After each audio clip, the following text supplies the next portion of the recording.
അതേ ഗോവണിയിലൂടെ നാം നിൽക്കുന്നിടത്തേക്ക് കൈപിടിച്ചു കയറ്റുവാനും നമുക്ക് അവസരം ലഭിക്കും. അത്തരം നല്ല പ്രവർത്തനങ്ങൾ, പ്രത്യേകിച്ച് കൃഷി, ഭൂകൃഷി എന്നൊക്കെ പറയുമ്പോൾ തന്നെ മനസ്സിനൊരു പുതുമയാണ്.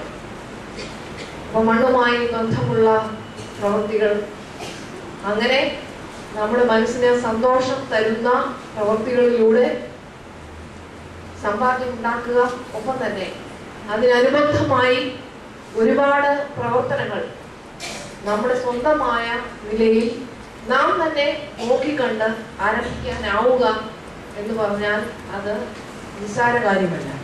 കേരളത്തിൽ ഒരുപക്ഷെ ഭൂപരിഷ്കരണത്തിന് ശേഷം നടന്നിട്ടുള്ള ഏറ്റവും വിപ്ലവകരമായ ഒരു മാറ്റം, പ്രത്യേകിച്ച് സ്ത്രീകളുടെ ദാരിദ്ര്യം കുറച്ചു കൊണ്ടുവരുന്നതിനായി സഹായിച്ചിട്ടുള്ള ഒരു മാറ്റം നമുക്കെല്ലാവർക്കും അറിയാം, ഈ കുടുംബശ്രീയുടെ പ്രവർത്തനമാണ്. ഏകദേശം അതേ മോഡലിൽ ഇത്ര നല്ല ഒരു കൺസെപ്റ്റ്, അമ്മമാരുടെ സൊസൈറ്റി രൂപീകരിക്കുക എന്നുള്ള ഒരു കൺസെപ്റ്റ് ഇവിടെ കൊണ്ടുവരാനായി കഴിഞ്ഞത് തന്നെ മഹാഭാഗ്യമായി നമ്മൾ കരുതണം.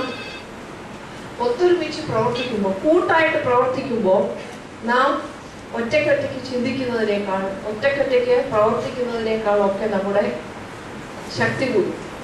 സയന്റിഫിക് ആയിട്ട് സൈനർജിക് ഇഫക്റ്റ് എന്ന് പറയും. ഒന്നും മാറി മാറി ഇരുന്ന് കഴിഞ്ഞാൽ, അതല്ലെങ്കിൽ ഒന്നും കൂടുമ്പോൾ 2 ആകുന്നു എന്ന് നാം സാധാരണ പറയുമെങ്കിലും ഒന്നും യഥാർത്ഥത്തിൽ യോജിക്കുമ്പോൾ 2ലും ഒക്കെ വളരെ വലുതാകും. അത് ചിലപ്പോൾ 4ഓ 8ഓ ആയിരിക്കും. നാം സ്വയം ചെയ്യുമ്പോൾ, അല്ലെങ്കിൽ ഒരു കുടുംബം മാത്രം ചെയ്യുമ്പോൾ ലഭിക്കുന്നതിനേക്കാൾ ഒക്കെ വളരെ വലിയ ഫലം പല കുടുംബങ്ങളിലുള്ളവർ ഒത്തൊരുമിച്ച് പ്രവർത്തിക്കുമ്പോൾ, കൂട്ടായി പ്രവർത്തിക്കുമ്പോൾ നമുക്ക് ലഭിക്കും. കൂട്ടായ്മ മനുഷ്യന്റെ സ്വഭാവമാണ്, അല്ലേ? ഒത്തുചേരുക, ഒത്തുചേർന്ന് പ്രവർത്തിക്കുക എന്നുള്ളത് മനുഷ്യന് ഏറ്റവും അത്യാവശ്യമുള്ള ഒരു കാര്യമാണ്.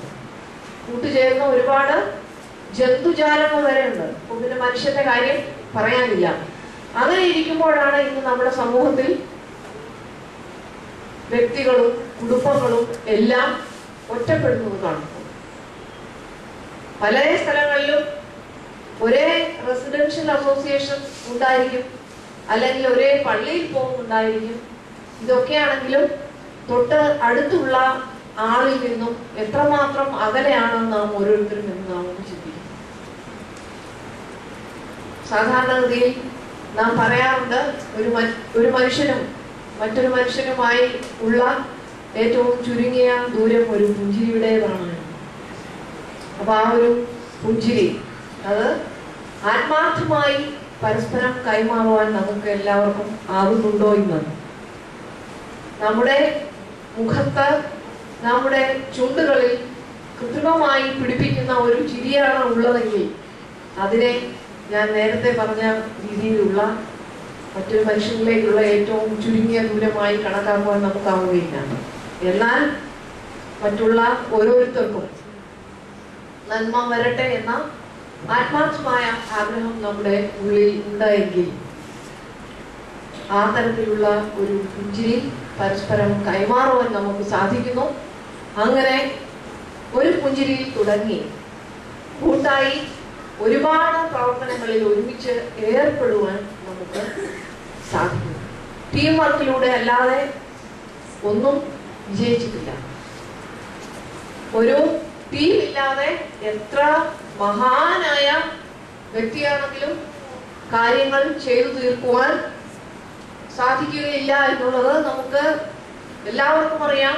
മനുഷ്യന്റെ ചരിത്രം പഠിപ്പിച്ചു തന്നിട്ടുള്ള പാഠമാണ്. യേശുക്രിസ്തു സർവശക്തനായിരുന്നു. അദ്ദേഹം എന്നിട്ടും 12 ശിഷ്യന്മാരെ കൂടെ കൂട്ടി.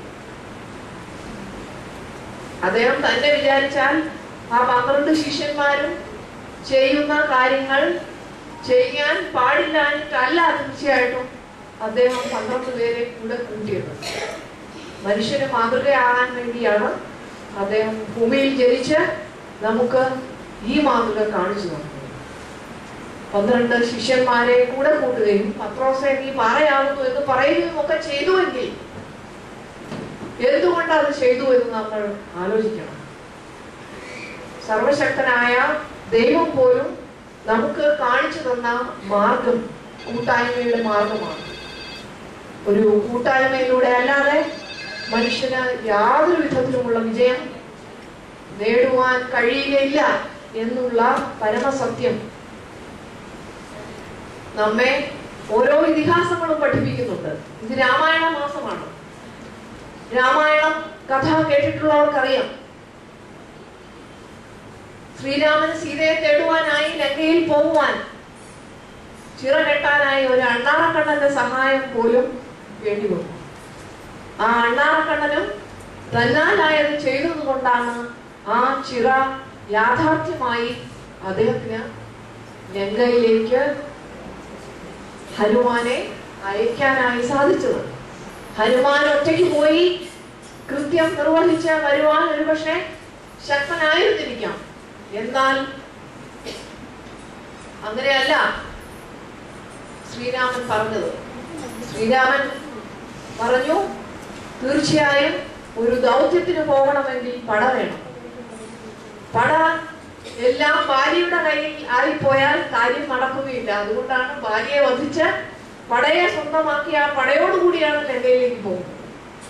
ഏത് കഥ എടുത്ത് നോക്കിക്കോളൂ, മനുഷ്യ ചരിത്രം നമ്മെ പഠിപ്പിക്കുവാനായി ഉണ്ടായിട്ടുള്ള ഏത് ഇതിഹാസം എടുത്തു നോക്കിയാലും അവിടെയെല്ലാം മനുഷ്യന്റെ കൂട്ടായ്മയുടെ പ്രാധാന്യം എടുത്തു പറയുന്നുണ്ട്. ഈ കൂട്ടായ്മ ഇല്ലാതെ, കൂട്ടായ പ്രവൃത്തിയിലൂടെ അല്ലാതെ മഹത്തായ ഒരു കാര്യവും ഈ ലോകത്ത് നടന്നിട്ടില്ല.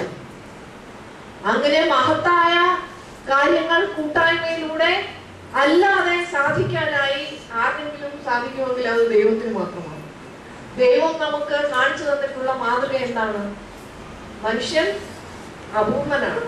മനുഷ്യൻ എത്ര ഉയരത്തിലെത്തിയാലും അപൂർണനാണ്. അതുകൊണ്ട് തന്നെ അപൂർണനായ മനുഷ്യർക്ക് ഏത് മഹത്തായ കാര്യം ചെയ്യണമെങ്കിലും കൂട്ടായ്മ ആവശ്യമുണ്ട്. കൂട്ടായ്മയിലൂടെ അല്ലാതെ ഒരു മഹത്തായ ദൗത്യവും ഒരു മഹത്തായ കൃത്യവും ഈ ലോക ചരിത്രത്തിൽ ഇന്നേ വരെ നടന്നിട്ടില്ലെന്ന്. അതുകൊണ്ട് ആ കൂട്ടായ്മയുടെ മഹത്വം മനസ്സിലാക്കിക്കൊണ്ട് ആ കൂട്ടായ്മയിലൂടെ പ്രവർത്തിക്കുവാനായി കിട്ടിയിരിക്കുന്ന ഈ നല്ല അവസരം ഉപയോഗിച്ചുകൊണ്ട് ഒരു നല്ല തുടക്കം കുറിക്കുവാൻ നവജ്യോതി അമ്മമാരുടെ സൊസൈറ്റിക്ക് ആവട്ടെ എന്ന് ആശംസിക്കുകയാണ്. ഇവിടെ തിരിതെളിയിച്ച ഈ പൊൻവിളക്ക് ഒരു മണിവിളക്കായി ഈ പ്രദേശത്തെ മുഴുവൻ കുടുംബങ്ങളിലേക്കും പ്രകാശം എത്തിക്കുവാൻ പ്രാപ്തമാവട്ടെ എന്ന് ആശംസിക്കുകയാണ്. അമ്മമാർക്ക് തീർച്ചയായും ഏറ്റവും വലിയ കടമ മക്കളോട് തന്നെയാണ്. നാം അമ്മമാർ പലപ്പോഴും ഇന്ന് മക്കൾ പറയുന്നത് കേൾക്കുന്നവരായി മാറിക്കൊണ്ടിരിക്കുകയാണ്. ഇപ്പോഴത്തെ തലമുറയുടെ ഒരു വലിയ പ്രശ്നം അതാണ്. നാം ഫീലി ഓറിയന്റഡ് ആയി മക്കളിലേക്കാണ് എല്ലാം മുഖം തിരിച്ചു വെച്ചിരിക്കുന്നത്. മറിച്ച് പഴയ തലമുറയിൽ കാരണവന്മാർ പറയുന്നത് മക്കൾ കേൾക്കുന്ന പതിവ് വിട്ട് ഇന്ന് മക്കൾ പറയുന്നത് കാരണവന്മാർ കേൾക്കുന്ന അവസ്ഥയിലേക്ക് പോയിട്ടുണ്ട്. അവർക്ക് നമ്മളെക്കാൾ വളരെയധികം ബുദ്ധി കൂടുതലാണ്, ചിന്താശക്തി കൂടുതലാണ്. മനുഷ്യൻ പുരോഗമനം